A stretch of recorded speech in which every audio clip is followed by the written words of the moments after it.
ইসরায়েলিদের এখন উদ্দেশ্যটা হচ্ছে যে তারা নারী এবং শিশুদেরকে হত্যা করবে।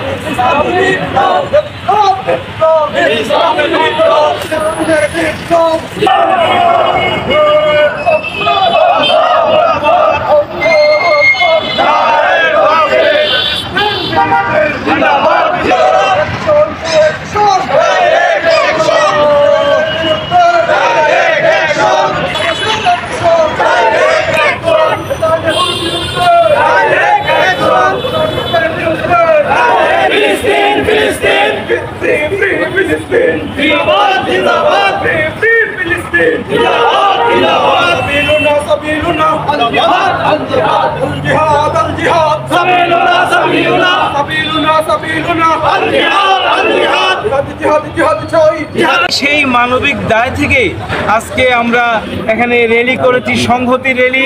আমরা প্যালেস্টাইনের মানুষের প্রতি সংহতি জানিয়েছি এবং সন্ধ্যার পর আমরা প্যালেস্টাইনের নির্যাতিত নিষ্পেষিত মজলুম মানুষের পক্ষে সংহতি জানিয়ে কবিতা পাঠের আসরে সমবেত হব। আমাদের সবসময় লক্ষ্য মানবতার মুক্তি এবং যারা অমানবিক আচরণ করছে তাদের আমরা ধ্বংস চাই। প্যালেস্টাইনকে ভালোবাসি, তারাও মুসলমান, আমরাও মুসলমান।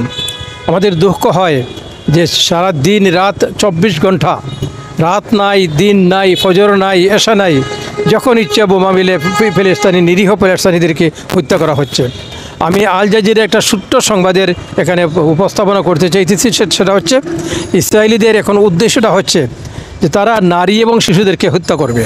তার পিছনে কারণ যেটা হচ্ছে যে নারীরা আর ভবিষ্যতে বংশ বৃদ্ধির সুযোগ দেবে না এবং যারা ছোট শিশুরা আছে শিশুরা তারা বড় হয়ে যাতে ইসরায়েলের বিরুদ্ধে যুদ্ধ করতে না পারে, এজন্য তারা সিদ্ধান্ত নিয়েছে যে নারী এবং শিশুদের তারা হত্যা করবে।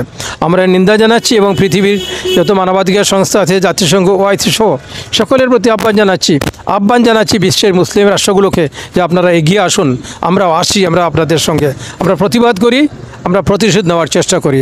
আল্লাহ পাকের কাছে আমরা মুনাজাত করব যে আল্লাহ এই নিরীহ প্যালেস্টাইনকে তুমি উদ্ধার করো, তাদেরকে একটা স্বাধীন সার্বভৌম রাষ্ট্র প্রদানের ব্যবস্থা করো।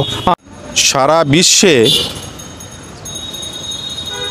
মানবতা যেখানে চরম লঙ্ঘিত হয় তার মধ্যে সবচেয়ে বড় জঘন্যতম অপরাধ হলো মানব সন্তানকে হত্যা করা। এই অপরাধে ইসরায়েল যে আচরণ করছে সেটা বিশ্বের ইতিহাস, এটা স্মরণকালের ইতিহাস। আমরা বাংলাদেশ থেকে বিশেষ করে মুসলিম সাহিত্য সংসদের পক্ষ থেকে ধিক্কার এবং ঘৃণা জানাই। মানবতাকে রক্ষা করার জন্য সারা বিশ্ব যেন এক হয় এবং মানুষের মানবিক মূল্যবোধ যেন রক্ষা হয়, পৃথিবীর এই জঘন্যতম ইতিহাস যেন বারবার যেন না আসে, তাদেরকে আমরা ঘৃণা জানাই এবং সরকারের পক্ষ থেকে এবং মুসলিম সাহিত্য পক্ষের সহযোগিতা কামনা করি।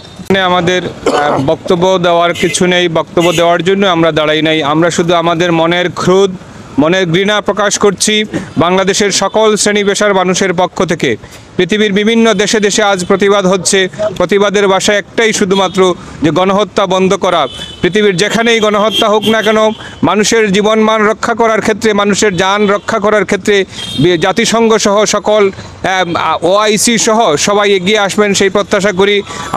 আজকে সারা বিশ্বে ইসরায়েলের বিরুদ্ধে প্রতিবাদ হচ্ছে, মিটিং হচ্ছে, মিছিল হচ্ছে।